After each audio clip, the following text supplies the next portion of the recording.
Some of this stuff might sound super obvious, like, duh, Jason, but the reality is I know most of you aren't doing it. I know because I sit in the right seat all the time.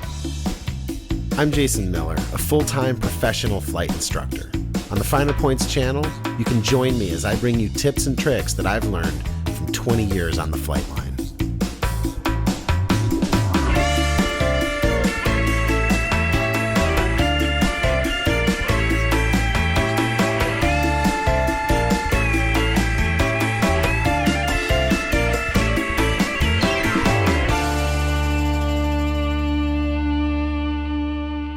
Hello aviators, and welcome back to the Finer Points. In this video, we're going to talk about 3 things that you can do before the airplane even leaves the ground to impress your flight instructor, your phase check pilot, your examiner, anybody that's sitting in the right seat.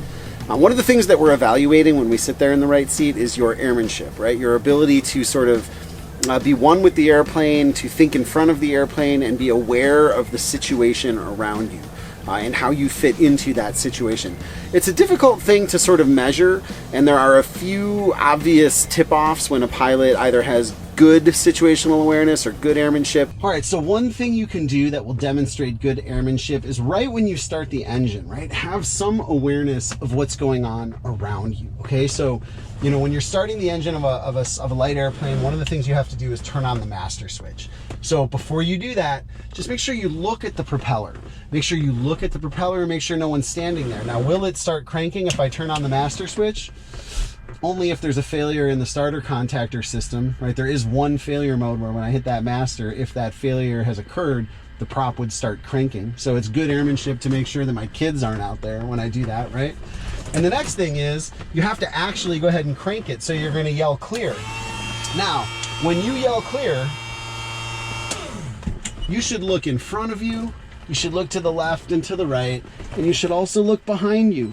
Not just to make sure that there aren't people there, but to make sure that somebody didn't park their Cirrus Jet or their Tesla or their Maserati or some car that's more expensive than my plane right behind me, right? So I'm gonna blow rocks on it and stuff. Good airmanship includes having good situational awareness around the airplane. Clear prop.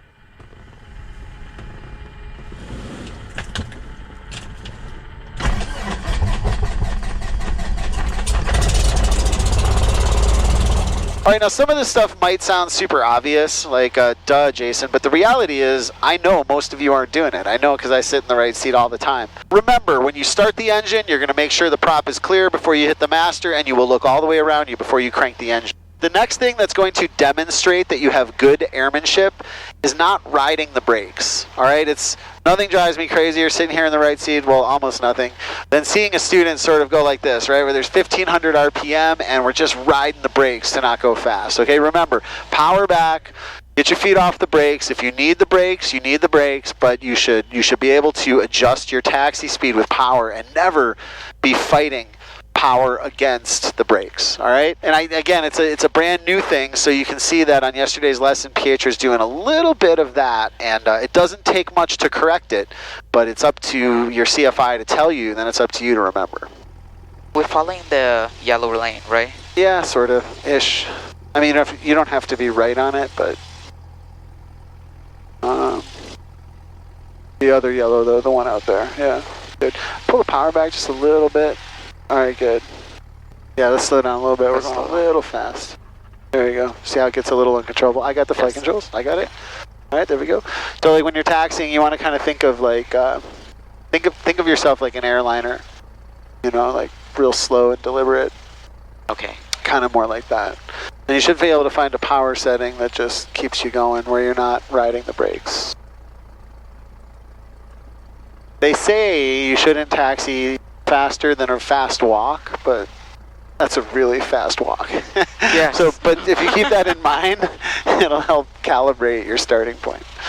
All right, you guys, the next thing that I want to remind you of, and you know, some of this stuff you might be thinking sounds obvious, but just do it, and I promise you will impress your instructor, your examiner, your phase check pilot. But that is positioning the flight controls for the effects of wind. I can't tell you how many times I see people taxi around without positioning the flight controls for the effects of wind. Now, examiners will certainly judge you about this. CFIs will judge you about this. Phase check pilots will judge you on this. So don't be saying to yourself, well, when I fly with them, I'll do it. Because the reality is you really need to be doing this stuff every time, or I promise you won't do it when it matters. Not to mention the fact that on a windy day like today where it's gusting 20, I mean, it's a real hazard, right? You do not want to be that Cessna 150 that gets flipped over in the run-up area, and there's like 3 or 4 of those that I can think of in my life, right? So you don't want to be that person, so make sure you're doing whatever you can with the flight control surfaces to make sure that the wind is not going to take advantage of you. All right, and I'll show you guys how this works in the real world. Take this student, Brad. He's a private pilot already, and he's working on his instrument rating. And he's working with my colleague, Mike, who's very experienced. Hayward ground, say current position on the field. I'm sorry, we're at Grand Ramp.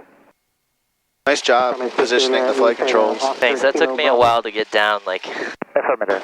Yeah, dude, most folks forget or get confused, but you seem to be on top of it. I mean, I'm flying with Mike, so I've become a much better pilot. If I came here and just flew with you the first day, you'd be like, oh my god, dude, this guy. Well, that's amazing, man. I'm so happy to hear that. Okay, so you can see that I legitimately notice I'm doing a phase check, and I legitimately notice that he's doing this. I'm impressed with it, and I say something like, hey, dude, nice job. And he explains to me that Mike has been working with him on it. So he's a private pilot already, and I know a lot of you are saying that you don't need to hear this, but I can tell you from sitting in the right seat that 8 out of 10 of you are not doing this diligently.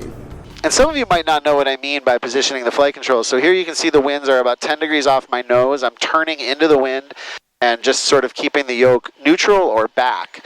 Now, when I turn to the right here and the wind gets behind my wing, as soon as the wind gets behind my wing, I want to dive away from it. All right, and that'll put the aileron on the upwind side down, right, because I'm diving away. And that will allow the aileron to keep that left wing pinned down in the event that a strong gust comes, all right? So really, it can be a little confusing when you start. It's just a matter of practice and diligence and doing it every single time. All right, you guys, there you go. 3 things that will have you show up better on check rides, on flight lessons, and on phase checks. All right, aviators, that's all for this episode of The Finer Points. A huge thanks to the sponsors. Remember that ForeFlight is the essential app for aviation, online at foreflight.com, and that when you renew your AOPA membership, you should select Pilot Protection Services. Also, a huge thanks to the patrons. If you'd like bonus content, monthly hangouts with me, long-form lesson videos, podcasts without ads, all sorts of fun stuff, that's all available at patreon.com/learntfp. Also, get your free 3-day trial of the Ground School app. Leave me a comment below if you'd like to see a certain video or like to see me address something in particular. Make sure you hit the like button, subscribe to the channel, hit that little alert bell so maybe you get notified of uploads. You guys are the best fans on the internet. I'm Jason Miller, and until next time, be safe, fly your best.